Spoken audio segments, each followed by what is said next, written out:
Hi, I'm Sarah, and today I'm going to talk about how I learned to manual in 30 days.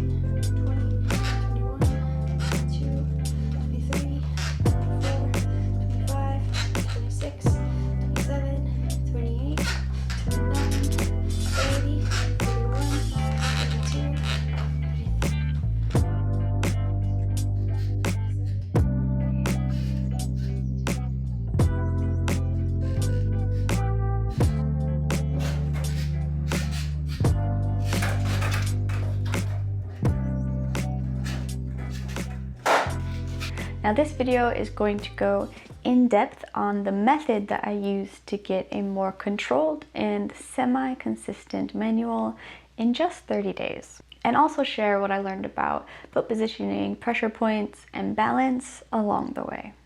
This method might not be for everyone, but it worked magic for me. And you can see here that my manual wasn't really a manual. It was more like a hiccup.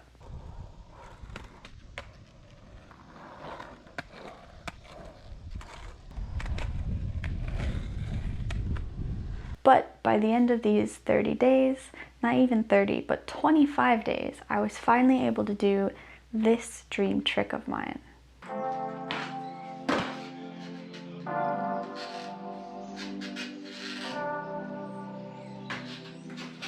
Wanting to do this trick was actually a huge motivation to take 30 days and to take this time to learn how to manual.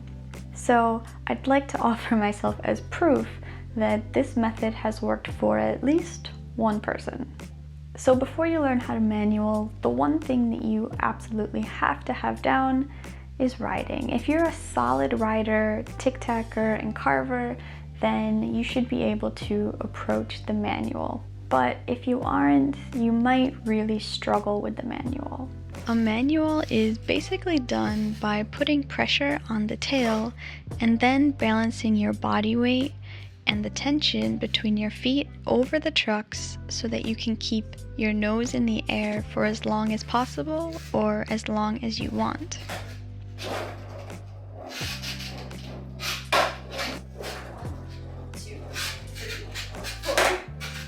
I actually tried to manual over the summer, and I tried the line thing where you manual farther and farther past the line, which is a pretty popular suggestion. You know, use lines, use a parking lot.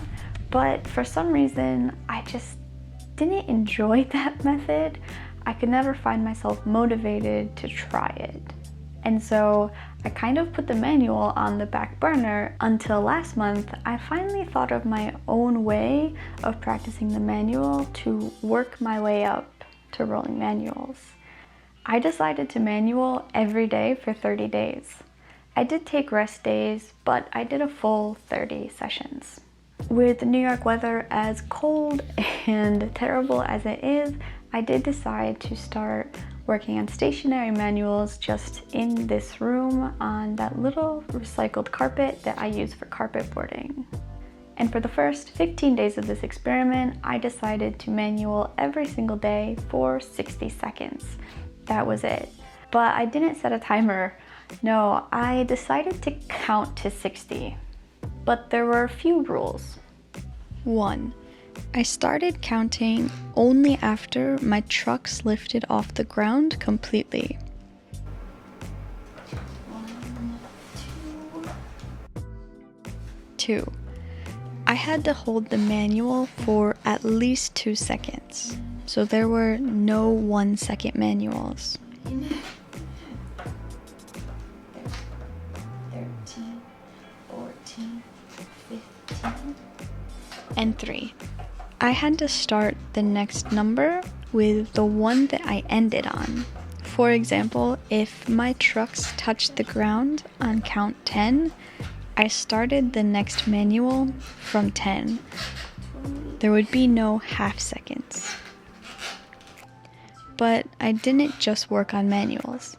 I also did the same thing for nose manuals because I figured I might as well work on both.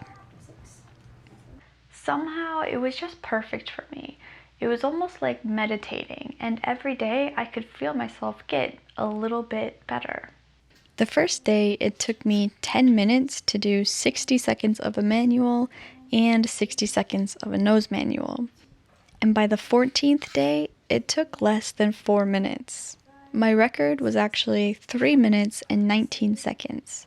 The progress was very tangible, and I could work on it right at home. After day 15, I decided to add 30 seconds of stationary manuals on the concrete.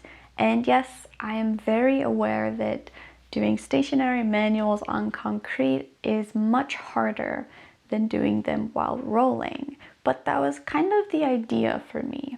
I thought maybe if I can kind of work on a stationary manual that's harder, then maybe once I get outside to learn the manual rolling, it will be a little bit easier. I also don't have a lot of room to roll around down here, so it was kind of the perfect little addition to my 30-day challenge. I went ahead doing 2 minutes of stationary manuals on carpet and 1 minute of stationary manuals on concrete.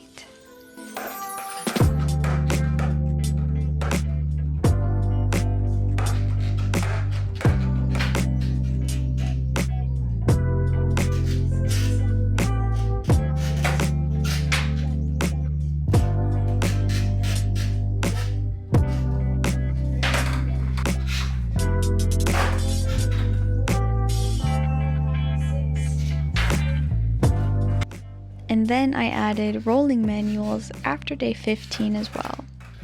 I was shocked, to be honest.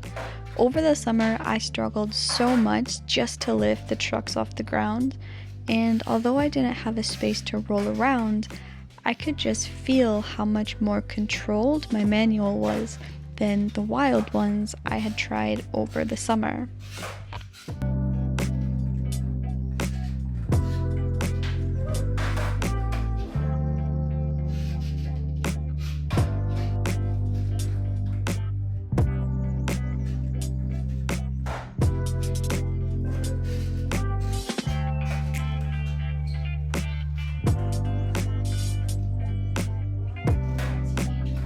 So let me share a few things I learned while doing these manuals. Foot positioning. For manuals, it was the most stable and comfortable to keep my back foot right here with just the edge of my foot rested or close to the little concave where the tail met the deck of the skateboard, and my front foot comfortably up near the bolts. For nose manuals, it was in a similar area, but I kept my front foot slightly angled. The best advice I had actually heard about manuals was from Ben DeGrosse, advising skaters that are learning to nose manual to move their front foot at slightly an angle. And when you have their front foot at this angle, basically if you fall forward and hit your nose to the ground, you're not going to fall and get hurt. You can pretty much just step forward and safely exit the nose manual. Now, my back foot ended up just below the back bolts, with the ball of my foot right on the edge of the deck, and I'll explain that in just a moment. 1. Bending my knees. Keeping my knees bent made my body really responsive to small movements, and I could easily absorb them instead of moving my whole body. Some skaters keep their back leg rather straight when doing a manual, and I actually tried to learn them this way from the beginning, but it just did not and still does not work for me, at least for now. For me, I have way more balance and control with my knees bent. 2. Holding my arms out gently. I didn't intend to move them unless I needed to. They were just out there helping me stand like a tree and helping me adjust and center my weight the best that I could. 3. a little bit of tension. Now, I had trouble with this teeter-totter motion in the beginning. I would push the tail down and then just lose control. I would go up and down and couldn't hold the manual at all. I thought that I could fix this by just balancing my weight, but I couldn't. I actually fixed it with a very different but little adjustment. I put a tiny bit of pressure in both my feet. Now, I did not push down with either of them.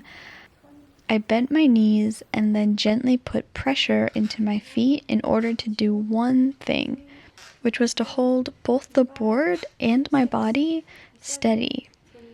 Balancing by using this pressure allowed me to hold my body still and the board relatively still as well, but I could still adjust quickly to any movement in the manual. Because if you want a good stable manual, you really need your body to be as still as possible, and you want your weight to really be balanced above the trucks. The moment my weight got too off balance, I fell, but bending my knees and keeping that gentle pressure really helped me get more and more control over the manual. It also helped me keep my core muscles engaged, which helped me stay steady. And that was pretty much what I had learned. And the journey itself was quite wild. I went from taking 10 minutes to do the original challenge to less than 4. And the manuals really clicked for me. I could feel myself getting better almost every day, except for the days when I felt extra tired or extra unmotivated. Unfortunately, nose manuals were a different story.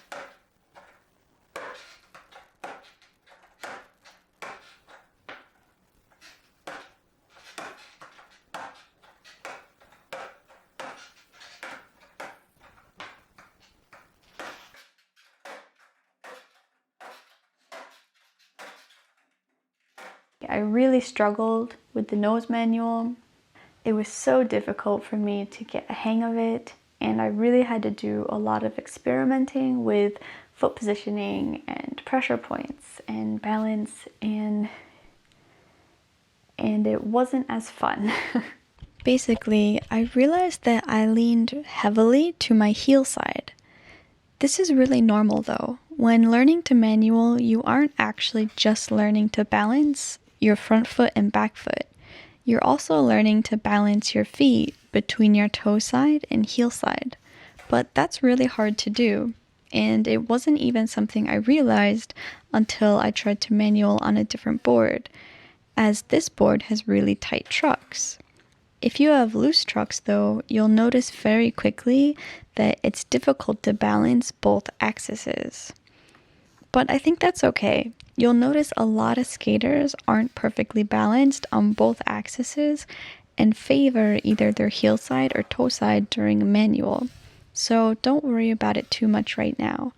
However, I did learn that because I leaned so heavily heel side, using my back foot to put pressure on the toe side edge of the skateboard helped me balance.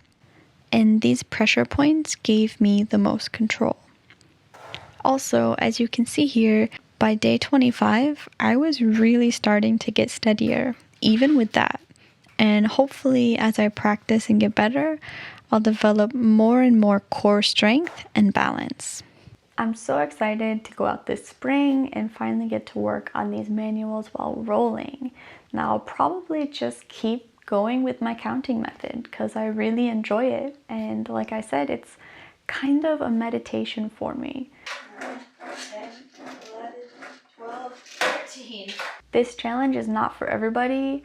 Be warned. I even got these weird kind of foot cramps in my foot because I was focusing so much on just manualing. But if you'd like to try this method, I do recommend it. I recommend taking it slow and at a pace that is good for your body. You know, stretching your foot, taking breaks and enjoying it.